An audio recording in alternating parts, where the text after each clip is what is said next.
할렐루야. 예수중앙교회 셀리더 수련회에 들어오신 여러분들을 진심으로 환영합니다. 그래서 이번에 우리 예수중앙교회 셀리더들 이 교재를 가지고 인대인 삶 바꾸기라는 주제를 가지고 이번에 함께 말씀을 나누고 신앙의 회복과 사역의 새로운 출발의 전기를 가지려고 합니다. 무엇부터 점검하면 좋을까 고민을 하다가 그리스도인으로서의 자기 정체성을 확인하는 것이 무엇보다 시급하다라는 생각을 했습니다. 그래서 오늘 우리가 함께 나눌 주제는 나는 누구인가 라는 것입니다. 나는 누구인가 라는 것에 대한 제대로 된 성경적인 답을 찾아낼 수만 있다면 신앙의 회복뿐 아니라 이 어려운 형편 가운데서도 새로운 사역의 회복과 또 기회를 엿볼 수 있으리라 생각합니다. 여러분, 우리는 누굽니까? 나는 누구입니까? 오늘 우리가 생각할 첫 번째 답은 이것입니다. 나는 그리스도인입니다 라는 것입니다. 한번 따라해 보실까요? 나는 그리스도인입니다. 그렇습니다. 우리는 그리스도인입니다. 그럼 그리스도인이란 말은 무슨 말입니까? 크리스천, 그리스도인이란 말은 그리스도와 하나가 되었다라는 뜻입니다. 원래 안디옥 교회의 그리스도인이라는 별명은 예수님을 따르는 사람이라는 별칭이었습니다. 그러나 이것이 그리스도인, 예수님과 하나 된 운명, 하나 된 존재를 설명하는 단어가 되었죠. 요한복음 15장 5절을 보면 나는 포도나무요 너희는 가지라. 그가 내 안에 내가 그 안에 거하면 사람이 열매를 많이 맺나니. 전에는 우리를 열매를 맺지 못하는 존재였습니다. 죄와 사망에 갇혀 있었으니까요. 그러나 우리의 구원자 되신 예수님 안에서 우리는 새로운 신분을 갖게 됐습니다. 예수님이 포도나무고 우리는 그분의 가지로 접붙임을 당했죠. 그래서 예수님께 붙어 있으면 열매를 많이 맺게 된다는 것입니다. 우리가 그리스도인인 증거가 무엇일까요? 지금 이런 코로나 상황에서도 이렇게 어떻게든 예배하려고 노력하고 또 셀 리더 사역자로서의 사명을 감당하려고 모여 있는 것이 그 증거라고 저는 생각합니다. 요즘 직장인들 참 힘든 것 같습니다. 그런 거 설문조사 한다면서요. 용인에 사는 사람, 그리고 교회 다니는 사람, 우리 교회 그런 거에 걸린 사람 여러 명 있습니다. 회사에서 압박을 하죠. 눈치를 줍니다. 그럼에도 불구하고 예배하려고 애를 쓰고 충성하려고 애를 씁니다. 지역에서도 교회에서 예배하는지 안 하는지 다 살펴본다고 하더라고요. 어린이집, 유치원, 학교에 다니는 직원들, 학생들, 정말 세상으로부터 교회가 지금 계속 공격을 받고 있고 조롱을 당하고 있습니다. 그럼에도 불구하고 예배하며 하나님을 바라보려고 애쓰는 것, 이게 바로 그리스도인의 증거 아니겠습니까?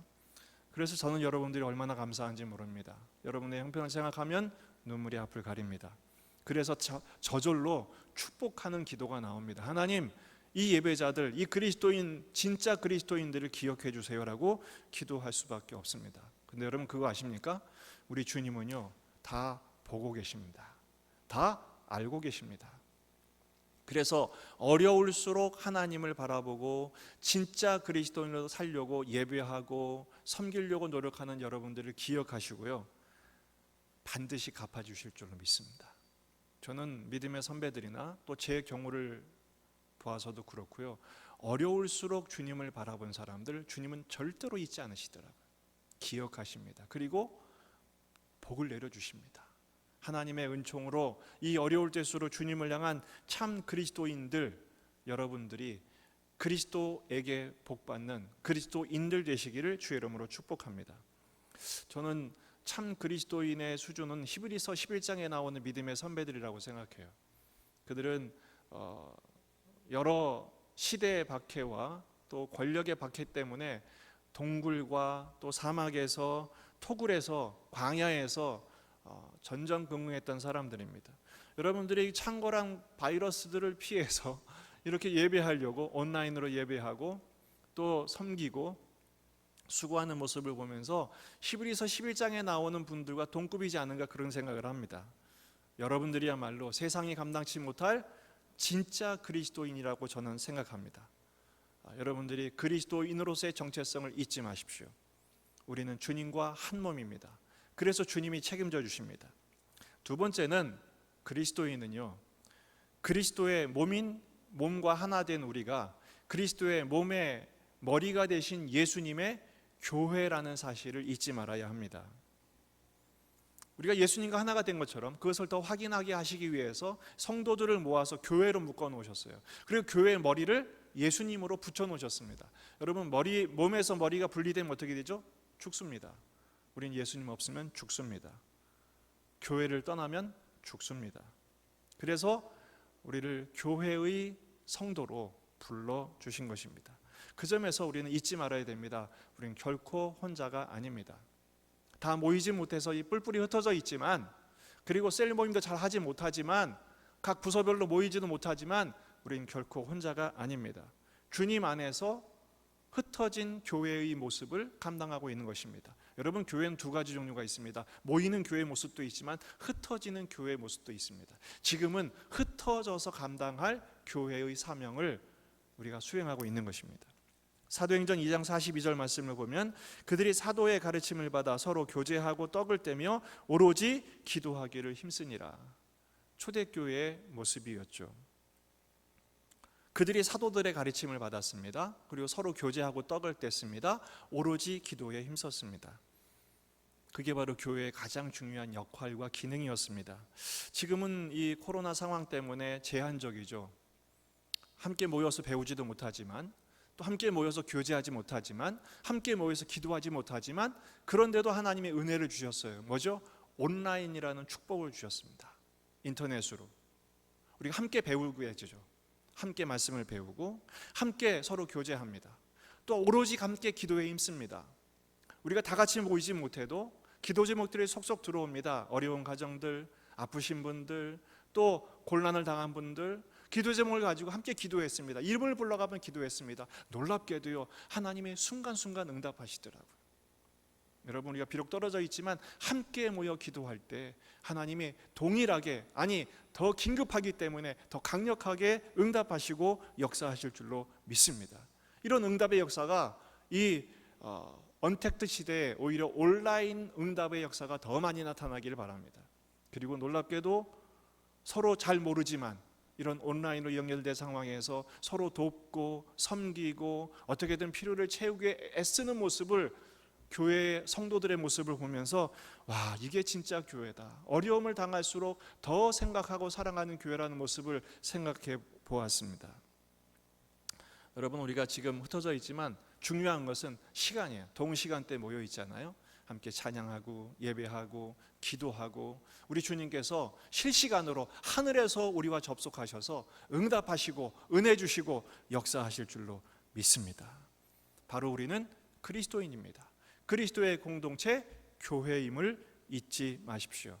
여러분, 지금 우리가 온라인 수련을 하잖아요. 짧은 시간이지만 이 강의를 듣고 여러분들이 교회에서 퀴즈에 답해 주세요 라고 할 때 여러분 답을 다시는 거, 그것도 교회의 모습입니다. 그것도 친 그리스도인, 그리스도인의 모습을 보여주는 것입니다. 서로 화답하는 거죠. 응답하는 거죠. 최선을 다하는 것이죠. 우리는 그리스도인입니다. 우리는 예수 중앙교회로 모인 예중 가족임을 잊지 마십시오.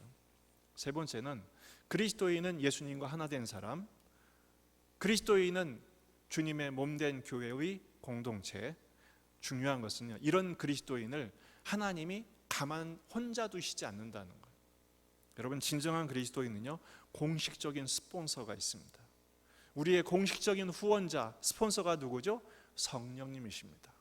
한번 따라해 봅시다. 그리스도인은 성령님이 보증하십니다. 성령님이 후원하신다는 사실을 잊지 마십시오. 여러분, 그리스도인이 됐을 때 세상 사람들은 예배 가면 밥을 주냐, 왜 그렇게 기를 쓰고 예배를 모이려고 하느냐, 몰라서 그러죠. 우리는 알지 않습니까? 뭘 알죠? 예배는 하나님과의 만남입니다. 그리고 이 하나님과의 만남은 성령님의 강력한 역사, 실제적인 삶의 도우심을 통해서 증명되게 되어 있습니다. 비록 당장 세상의 힘과 세상의 축복이 오진 않아요.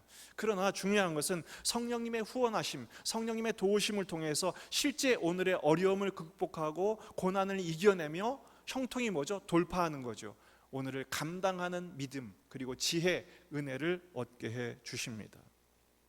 로마서 8장 27절 말씀을 보면 마음을 살피시는 이가 성령의 생각을 아시나니 이는 성령이 하나님의 뜻대로 성도를 위하여 간구하심이니라. 우리가 어려움을 당할수록, 우리가 낙심과 좌절의 현실에 빠질수록 성령님께서는 우리의 형편을 다 아시고 말할 수 없는 탄식으로 우리를 위해서 기도하신다고 말씀하십니다. 우리 마음을 살피신다잖아요. 사람이 몰라줘도 괜찮아요. 하나님이 알아주신대요. 성령님이 우리를 살펴주신대요. 그래서 약할 때 강함되게 하시는 은혜가, 역사가 나타날 줄로 믿습니다. 어려울수록 하나님은 더 세밀하게, 섬세하게, 친밀하게 다가오시는 것입니다. 오늘 강의를 마무리하겠습니다. 나는 누구일까요? 여러분, 이 책에서 8가지 질문, 자신을 진단하는 질문들을 한번 점검해 보셨을 거예요. 참 나는 부족하구나라는 것을 깨달을 것입니다. 저도 한번 해봤어요. 많이 부족하더라고요. 하지만 그럼에도 불구하고 명심하십시오. 나는 누굽니까? 나는 그리스도의 사람입니다. 나는 그리스도인입니다. 우리의 주인이신 예수님이 책임져 주시는 분입니다. 그걸 성령님이 보증해 주신 거예요. 여러분, 계약할 때 보증인 도장 찍죠? 성령님이 우리를 보증해 주신 거예요. 그래서 우리의 생활과 사명을 감당하게 해 주실 줄로 믿습니다. 여러분, 모세를 마지막으로 예를 들려고 할게요. 모세가요, 강력한 바로의 권력 앞에서 사실은 하나님의 부르심을 거부했습니다. 나중에 4발로 다 버티죠. 하지만요, 결국 순종합니다. 그가 여러 가지 부족한 거 알았어요. 두려운 거 알았어요. 순종하니까요, 하나님 어떻게 해요? 말 못한다고 하니까 대변인 아론을 붙여주시죠. 나는 아무것도 없다고 하니까 지팡이에 기적을 붙여주시죠. 그 수백만 명의 이스라엘 백성들, 고집불통의 이스라엘 백성들을 꼼짝 못하게 하는 영성과 리더십을 허락하시죠. 순종하면 하나님이 다 준비해 주십니다. 감당하게 해 주십니다. 그리고 오늘 약속하십니다. 볼지어다 세상 끝날까지 내가 너희와 항상 함께 있으리라. 이 임마누엘의 약속은 오늘도 유효합니다. 현재 진행형으로 계속되고 있습니다. 약할 때 강함되게 하시는 십자가 스타일로 어떤 형편에 있어도 일어나게 하실 것입니다. 사방에 우겨싸움을 당하도 이겨내게 하시고, 답답한 일을 당해도 낙심치 않게 하시고, 넘어져도 다시 일어나게, 어려울수록 십자가의 능력으로, 부활의 생명력으로 오뚜기같이 일어나게 하실 줄로 믿습니다. 우리는 그리스도인입니다. 우리는 그리스도의 사람입니다. 우리는 그리스도의 일꾼입니다. 우리가 교회입니다.